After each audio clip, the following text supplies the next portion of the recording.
সব বক্ত নড়াচড়া করে কিন্তু জোহর নড়াচড়া করে না, নট নরণচরণ যেখানে আছে সেখানেই 1:30টাই করতে হবে। 1:30-এ এটা মনে হচ্ছে একেবারে লিখে দিয়েছে কি জানি, নড়াইও না সরেও না। আসর সরানড়া করে, মাগরিব সরানড়া করে, এশা সরানড়া করে, ফজর এদিক সেদিক হয়, জোহর নড়াচড়া করে না, কি জানি রেস্টেরি করে দিয়েছে 1:30টায় পড়তে হবে।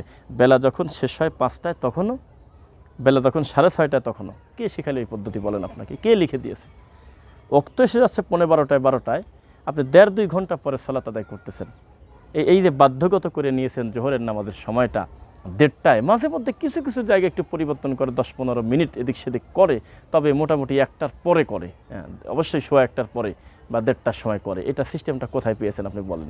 আওয়ালক্তে সালাত আদায় করার ফজিলত সম্পর্কে কি আপনি জানেন? চেষ্টা করেছেন কখনো? আওয়ালক্তে সালাত আদায় মুহাম্মদ সাল্লাল্লাহু আলাইহি ওয়াসাল্লাম করেছেন, তিনি করতে বলেছেন।